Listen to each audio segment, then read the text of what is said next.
Good morning everyone. आज हम अपना नेक्स्ट प्रैक्टिकल करेंगे इनऑर्गेनिक टाइट्रेशन। ये आज आपकी लास्ट इनऑर्गेनिक टाइट्रेशन है। करनी क्या है? To determine the percentage purity of given sample of Mohr salt. यहाँ पे भी जो है हमें परसेंटेज प्योरिटी कैलकुलेट करनी है। किसकी करनी है? मोहर सॉल्ट की। मोहर सॉल्ट का फॉर्मूला क्या होता है? Ferrous sulphate ammonium sulphate dot 6H2O। ये इसका फॉर्मूला होता है FeSO4 NH4 2SO4 dot 6H2O। And also determine the percentage of ferrous ion. और इसके अंदर कितने फेरस आयन प्रेजेंट है हमें उसकी परसेंटेज भी कैलकुलेट करनी है। This solution is prepared by dissolving 20 gram of Mohr salt per litre of the given solution. कि हमने जो ये सॉल्यूशन है इसको कैसे प्रिपेयर किया है? मोहर सॉल्ट को 20 ग्राम मोहर सॉल्ट को लेके 1 लीटर सॉल्वेंट में जो है डिजोल्व किया है। You are provided with N/20 KMnO4 solution. और मोहर सॉल्ट की हमें टाइट्रेशन किसके अगेंस्ट करनी? KMnO4। और वो जो KMnO4 है उसकी नॉर्मेलिटी कितनी है? 1/20 नॉर्मल का। ओके तो एम पता लगा प्रैक्टिकल का। एम क्या है? हमें परसेंटेज प्योरिटी कैलकुलेट करनी है मोहर सॉल्ट की, और उसके अंदर जो फेरस आयन प्रेजेंट है उनकी परसेंटेज प्योरिटी कैलकुलेट करनी है। मोहर सॉल्ट की टाइट्रेशन किसके साथ कर रहे हैं? KMnO4 सॉल्यूशन के साथ। और वो जो KMnO4 सॉल्यूशन है वो 1/20 नॉर्मेलिटी का है। मोहर सॉल्ट को प्रिपेयर करने के लिए हमने 20 ग्राम मोहर सॉल्ट को जो है 1 लीटर वाटर में जो है डिसोल्व किया है। ओके अब टाइट्रेशन है, ऑपरेटर्स तो सेम होंगे वही वाले, burette, pipette, titration flask, funnel, beaker, measuring cylinder. Chemical हमें क्या क्या चाहिए यहाँ पे? एक तो चाहिए मोहर salt, N/20 KMnO4 solution, and third one is dilute sulphuric acid. ये 3 हमें केमिकल चाहिए इसमें।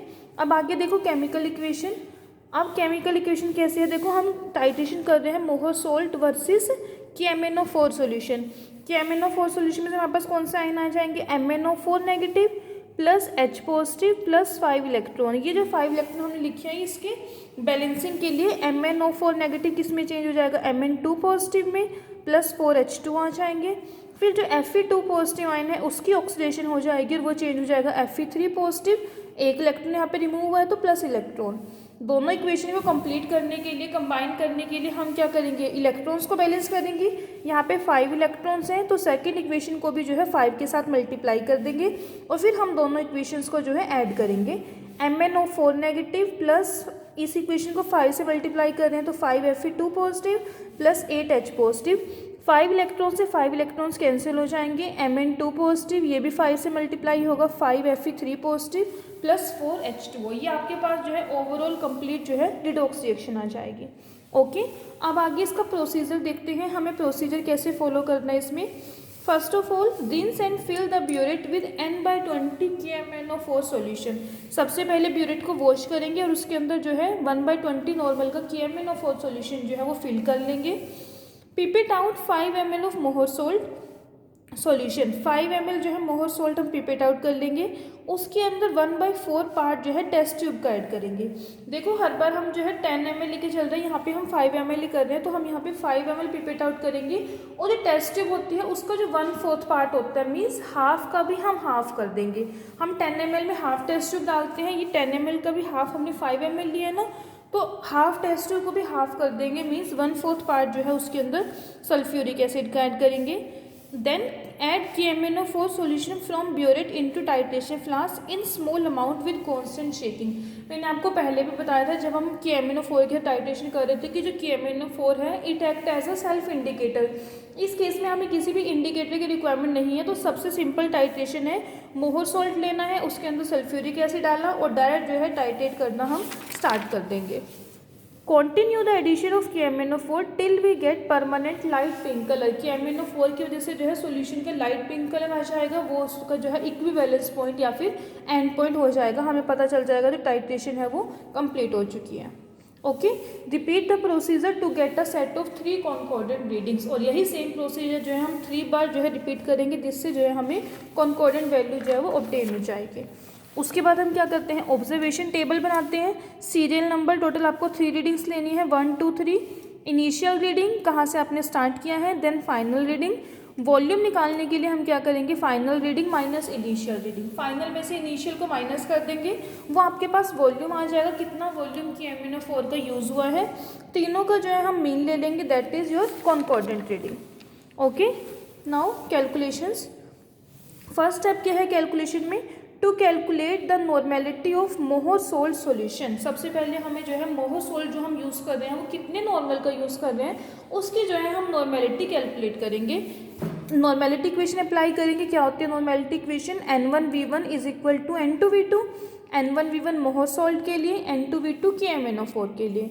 अब मोहर सोल्ट की नॉर्मेलिटी हमें नहीं पता, N1 आ गया। ये जो V1 है ये V1 आपके पास कहाँ से आएगा, ये जो कॉन्कोर्डेंट वैल्यू है इन तीनों का जब हम एवरेज ले लेंगे तो वो आपके पास V1 की वैल्यू आ जाएगी। N2 की MnO4 की नॉर्मेलिटी 1/20 है और इंटू V2।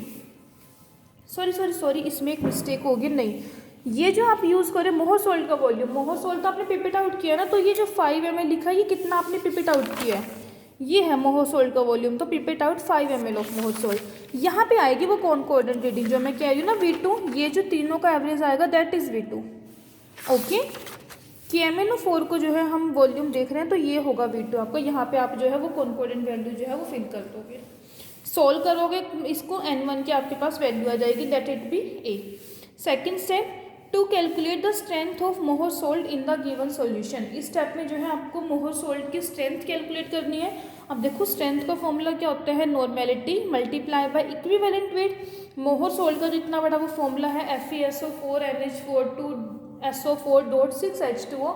आप जब उसमें सभी एटम्स के मासेस को ऐड करोगे तो आपके पास जो मॉलिक्यूलर वेट है उस मास है उसको वो आ जाएगा, उससे इक्विवेलेंट वेट कैलकुलेट कर लेंगे, molecular weight divided by acidity और बेसिसिटी, तो आपके पास जो है ये उसका इक्विवेलेंट वेट आ जाएगा 392।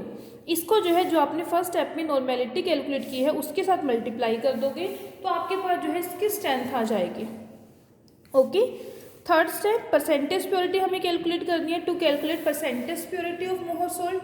अब देखो स्ट्रेंथ ऑफ मोहर सोल्ट कितनी है, जो हमने प्रिपेयर किया सॉल्यूशन पर लीटर सॉल्यूशन 20 ग्राम है ना, उसकी स्ट्रेंथ हमने कहा था 20 gram of Mohr salt is dissolve पर लीटर ऑफ द सॉल्यूशन। अब 20 gram of given sample contain salt, उसके अंदर कितना है ये आपके पास स्ट्रेंथ कैलकुलेट होगी, इसे जिसे हमने बी लेट किया है। 20 ग्राम में कितना आ रहा है, B ग्राम, हमें कितने का निकालना है 100 ग्राम का, तो B डिवाइडेड बाई 20 इंटू 100। जैसे हम छोटी क्लासेस में मैथ्स की क्वेश्चन करते हैं ना, 20 के लिए इतना है, 1 के लिए इतना होगा, तो 100 के लिए कितना होगा, सेम वही वाली कैलकुलेशन जो है यहाँ पे अप्लाई करेंगे कि 20 ग्राम के लिए कितनी यूज़ हो रहा है सोल्ट का, देन हम 100 ग्राम का कैलकुलेट कर लेंगे। ओके, अब हमें स्ट्रेंथ निकालनी है फेरेसाइन की, ये तो भी हमने परसेंटेज प्योरिटी निकाल दी 6% मोहर सोल्ट की, फिर हमें फेरेसाइन की परसेंटेज प्योरिटी चाहिए, तो दैट मीन्स हमें उसकी स्ट्रेंथ चाहिएगी पहले, नॉर्मेलिटी इनटू इक्विवेलेंट वेट। अब हम इक्विवेलेंट वेट किसका लेंगे, सिर्फ फेरेसाइन का, Fe2 पॉजिटिव आयन का, 56 उसका वेट है, इसको मल्टीप्लाई कर दोगे A नॉर्मेलिटी के साथ। परसेंटेज प्योरिटी कैसे निकाल लोगी, आपने इसको ये जो मल्टीप्लाई करा है ये सपोज कर लिया हमने, D आ गई इसकी। अब D डिवाइडेड बाय टोटल हम कितना यूज़ कर रहे हैं 20, और परसेंटेज निकालने के लिए मल्टीप्लाई कर दोगे उसको 100 के साथ, ये आपके पास आ जाएगी percentage purity, late it B E%। Okay, तो टोटल जो है आपके पास 5 स्टेप है कैलकुलेशन में। सबसे फर्स्ट में हम नॉर्मेलिटी कैलकुलेट करेंगे मोहर सोल्ट की, सेकेंड में मोहर सोल्ट की स्ट्रेंथ कैलकुलेट करेंगे, then third percentage purity, fourth में अगेन स्ट्रेंथ कैलकुलेट करेंगे फेरेसाइन की, और लास्ट स्टेप में जो है परसेंटेज प्योरिटी कैलकुलेट करेंगे फेरेसाइन की। ओके, रिजल्ट में आपसे 2 पूछी थी, percentage purity of Mohr salt C%, percentage purity of फेरेसाइन E%। ओके, तो ये तो इसकी आपकी इंस्ट्रक्शनल वीडियो। अब जो नेक्स्ट वीडियो आएगी उसमें हम जो है ये प्रैक्टिकल परफॉर्म करेंगे। Okay, thank you everyone.